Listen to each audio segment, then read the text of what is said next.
My name is Jason Daniels. I am the Director of Sales for iCare Pro. Very excited to be here this morning with Dr. Bazan. Dr. Bazan, you want to take the mic for a minute there? Excellent. Thank you so much, Jason. It's a pleasure to be here chatting with you a little bit about websites and social media. For those of you who don't know me, you can go to Park Slope Eye's Facebook page and find out a little bit about more. You could also definitely learn a lot about me by checking out my Facebook profile, which is totally public, so you can really get a sense of who I am. But basically, I'm a private practice optometrist here in Brooklyn, New York, and we rely heavily, if not exclusively, on social media as a main marketing platform. So, as Jason knows, having a website involves a lot of parts. It involves a lot of management, and a lot of those are beyond the normal skill set that the private practitioner has. So they do have to look for outside expertise to do those things. I found a better way to attract new patients. I found a better way to engage my current patients, and I found a better way to represent the real Park Slope Eye on the internet, and that was through social media, namely Facebook, and we rely heavily on Facebook. But it was from my own experiences with websites and website design and management that I was so relieved to finally find a platform that I could do myself and my staff could do that would generate the kinds of interactions that we were looking for that we necessarily didn't ever find with the website. The websites that I was accustomed to were basically hanging a shingle out there on the internet, and it wasn't really something that I felt comfortable managing, and it became a source of a headache for me, and also ultimately a money pit. I kept pouring money into the website, and it never achieved nearly any of the things that I do nowadays with my social media. I just want to, before I say anything, I want to say that, you know, if somebody wanted to build a house, there are many different opinions and many different styles to achieve likely the same end goal. So what I'm about to say, I just want to say, set the tone here. I'm not trying to argue with Dr. Bazan this morning. He has a very, very unique approach to the way he constructs houses. Very unique.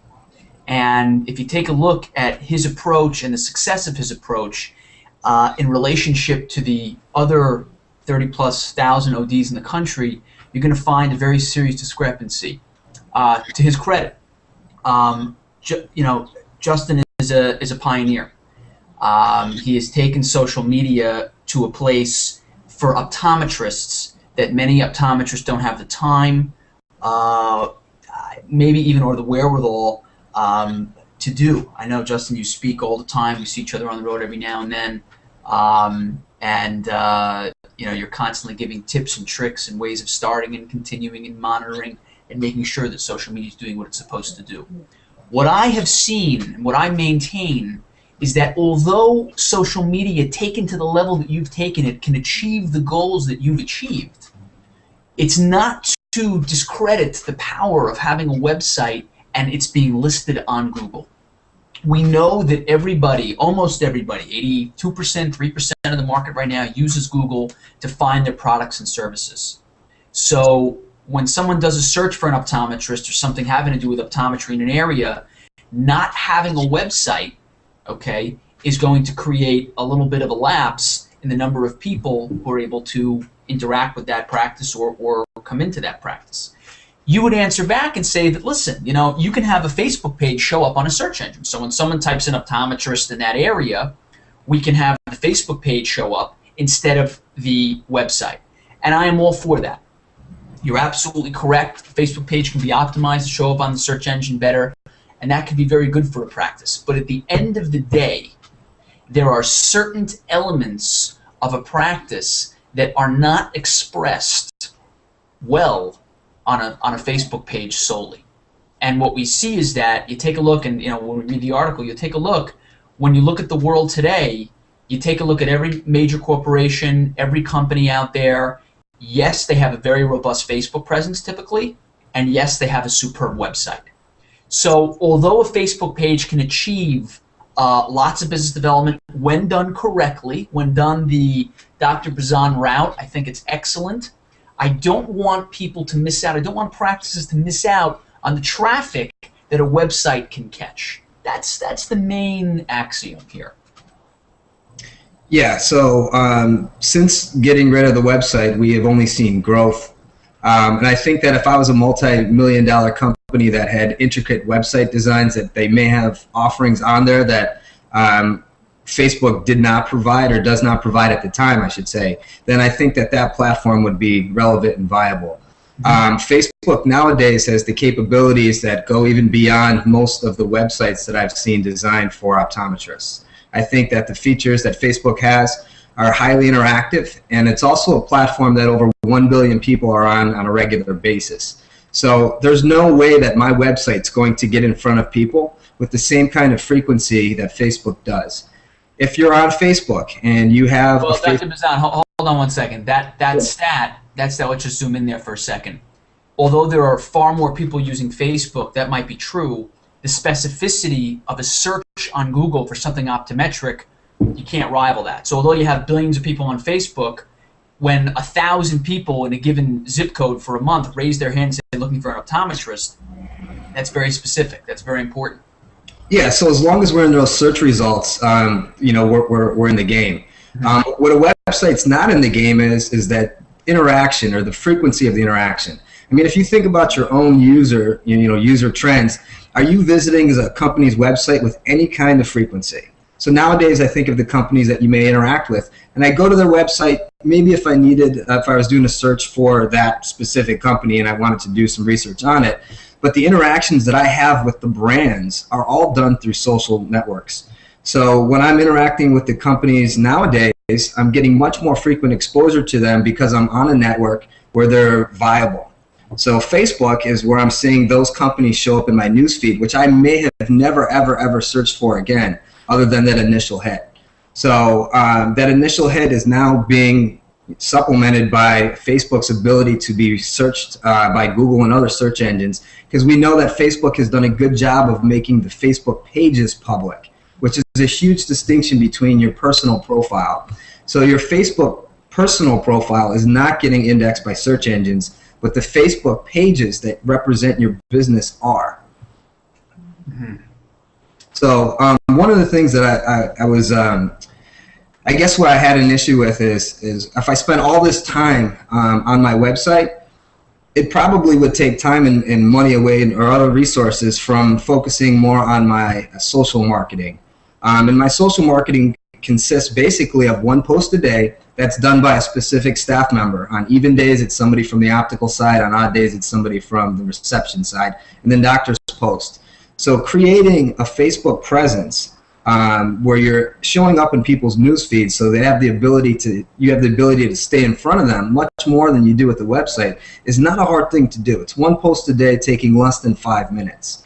I think some of the more intricate things that you can do and achieve with a Facebook page is going to far surpass anything that you could achieve with marketing with a website. Taking your Facebook to the next level and utilizing Facebook as a marketing platform is simply amazing. And if we talk specificity, it's not about them finding you now, it's about you targeting them. And there's no way that a website could ever target a group of people like that. What we've done recently with our Facebook page is we've identified groups in our patient database, such as an overdue exam, and then went out and directly shown ads to those users on Facebook who are overdue to come see us for a visit, and the results have been ridiculous. We have patients coming into the office saying, "Doc, I cannot believe I was on Facebook. I saw you telling me that I was overdue for my exam," and then they come in, they're like, "I don't know how you did that, but that was amazing." There's no way that they could have achieved that with a simple web search in a website. There's no that's pretty cool, by the way, Doctor. I was blown away the first time it happened. There's no question that Facebook can do things a website can't, and nobody in their right mind would ever make an argument that the other way. There's no Facebook does its own thing. It's got its own values, no question about it. But what we'll maintain is that just because Facebook can do those things does not negate the need for a website. In your case, you have focused so heavily on Facebook that you don't need a website, I guess. That's fine.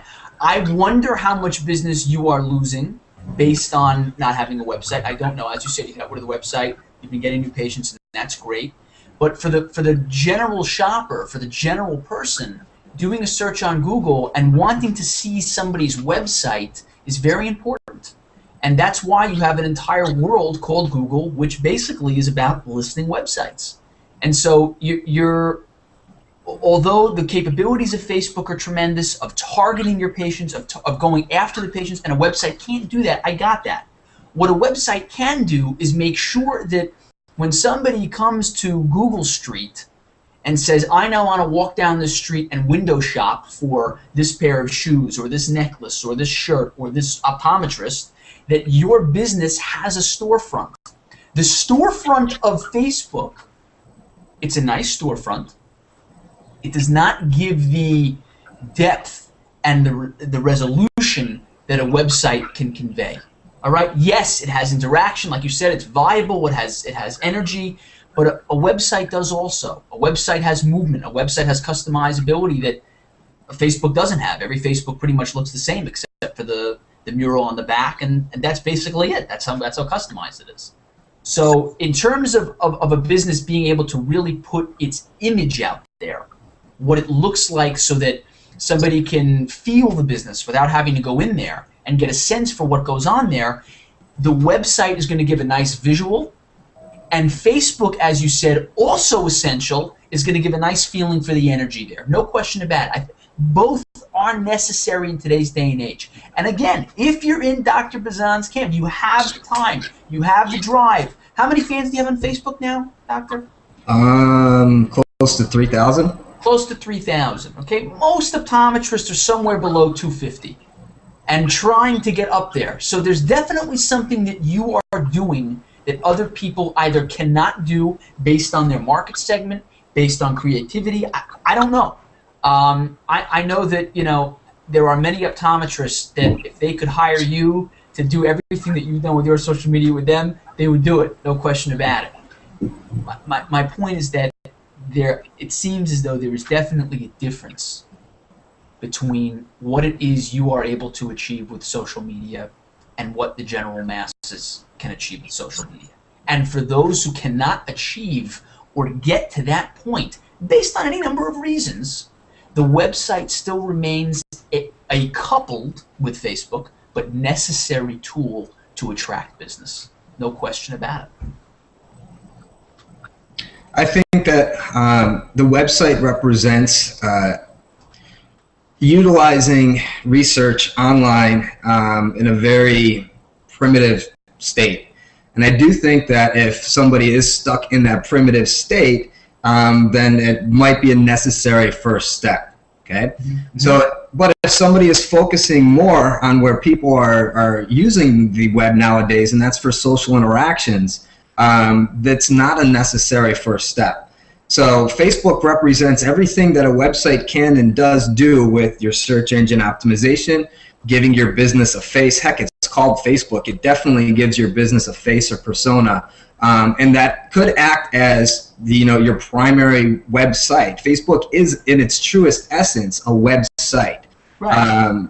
So I guess we're really arguing the same thing. It's like, yeah, do you want your website, custom designed so it's unique, or do you want your website as a Facebook business page? But they're both websites, and they do represent, in essence, the truest form of being found online and letting people research your business. So the pros and cons of a website versus Facebook page in maintaining a professional reputation online. Okay, I think that a website that you're putting out the content and in sole control of what is being posted online through that website is going to allow you to almost give a plastic surgical view of your image. Okay? It's a cleaned, polished, super professional image that you want the public to see about you. Now that's the old school way of putting out basically an ad and allowing people to do research based on that ad you're putting out. The new school method of utilizing a true Facebook page is showing you in your everyday setting. So it's showing the real look about what goes on a day-to-day basis in your business. It also involves the interactions of your friends and peers and other people that are involved in engagement of your page. So it's giving almost a real look at what it is. And I think that in this day and age where people are used to the social interactions through sites like Facebook, it's that glimpse that they're actually utilizing to do their research. So they want to know what's really up with this place, and I think Facebook's allowing that to show through. So I think that the most real look you're going to get is through Facebook, but I do think that if you want to solely put out the most professional kind of photoshopped advertisement for your business, then a website that you're in sole control of the content will do that. But to me, that's not as genuine of a way to represent your business, or it does not allow your potential patient base to get a real idea of what you're all about. I think that there are multiple facets to what it means to have a professional reputation. And before getting into reviews and things like that, a professional reputation means that you can maintain a certain image or maintain a certain brand in multiple spots. So for example, let's say you find a website and it looks beautiful. You got pictures of the offices, high-def photos of the staff.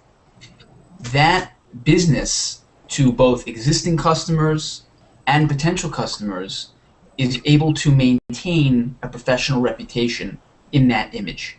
Okay? If you have everybody with around the Christmas tree and with their pet dogs, with photos with the date in orange in the bottom right hand of the corner, and it looks shoddy, it's not going to work. Professional reputation, I feel like, isn't going to come through so clear.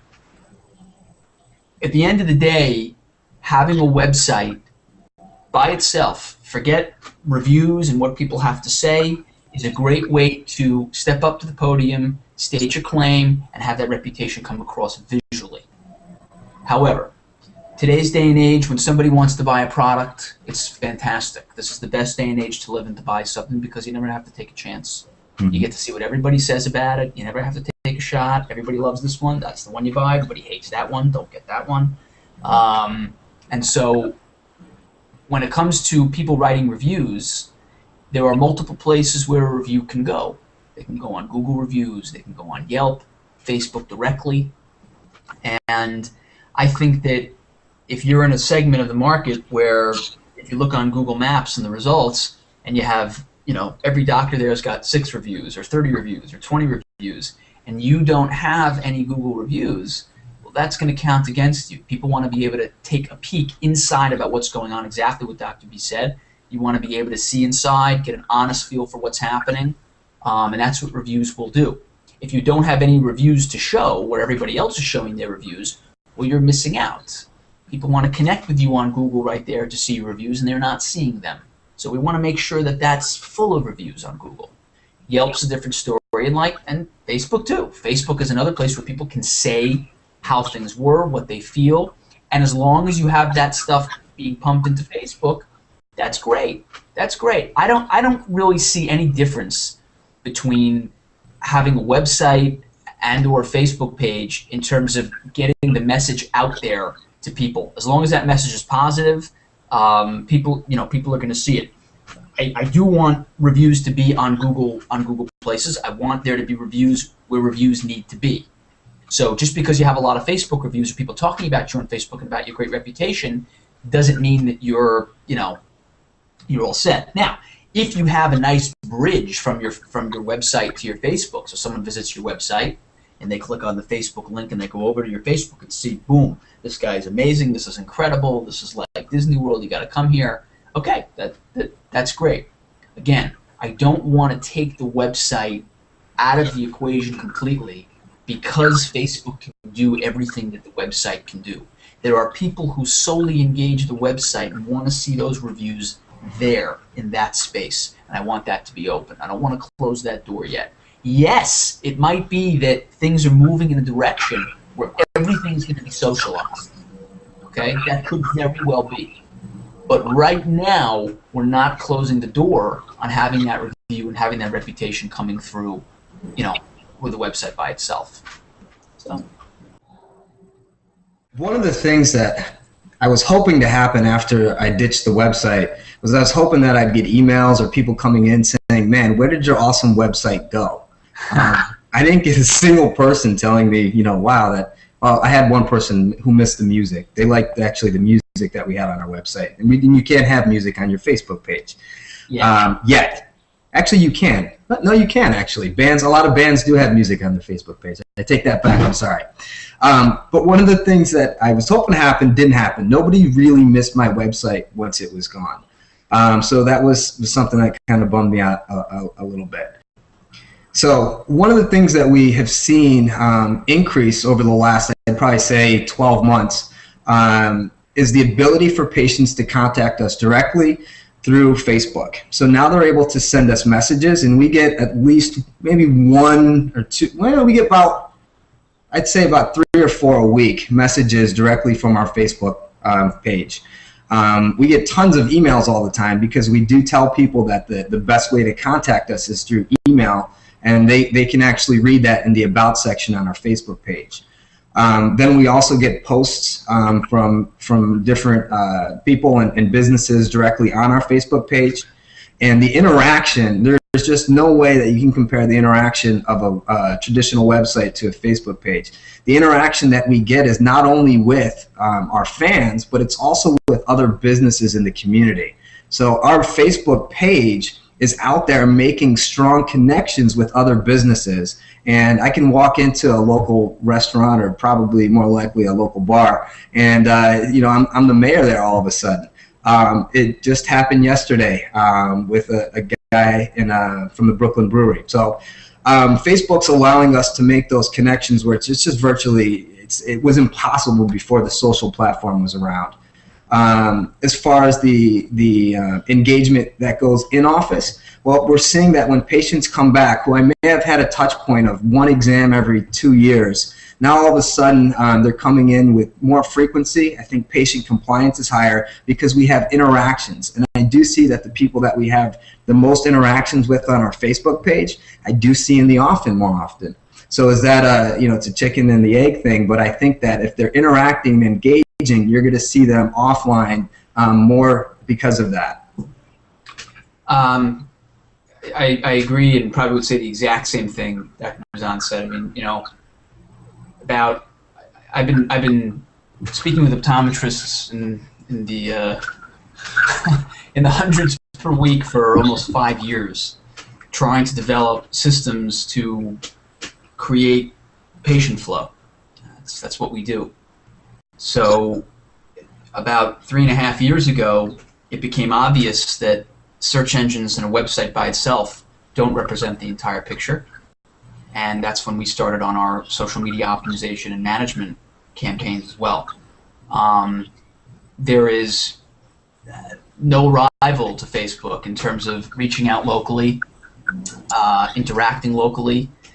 For any practice that wants to grow or create another component, another gear to that growth, local outreach is essential, and Facebook is a phenomenal medium to affect that. So yeah, like the doctor said, Facebook is unrivaled in its ability to reach out, to make connections. There's no question. It takes creativity, and it takes time, which is why we are contracted now and again to do this for people, but there are just many people who do it themselves as well. But when done right, as the doctor said, you very well can become the mayor of many places, and many other people can become the mayor of your office too. So it's a great way to connect. There's no question. I think that if you're unable to, if you're not passionate about any platform, you need to find somebody who's passionate about that platform. If it's not inherently coming from within the office, I think utilizing organizations that Jason represents, such as iCare Pro, is definitely something that's needed. You need to find your social media coach. You need to find some source of inner passion or external passion that's going to help you build your social media presence with the same attention that you built your brick and mortar practice. Because what we're really doing is really building an online practice. And oftentimes it does require an extreme internal passion, and a lot of times it does require external sources to help you along the way. Well said. And I mean, the only thing I'd add to that, or just kind of corroborate, would be nothing's going to fly without you caring about it. And a lot of times, I think one of the downfalls of Facebook's for a lot of these practices is that, yeah, we got somebody posting for us, and that's it. It's not a part of the practice. As the doctor said, it doesn't become your practice expressed virtually. And just like you go the extra mile inside of your physical location to interact with your patients, to express yourself, to listen, to help, social media is just an extension of that. It's not some nuisance that you have to worry about. So putting your heart into your Facebook presence so that when somebody gets there and they're like, wow, just like they get to your office and they meet your staff and they're like, wow, as well as putting your heart onto the website side of things. This is where Dr. Bazan and I fork. And so that when they get there, they can say, wow, this place looks great. The heart's very important. We gotta put our energy into both of those, so for sure.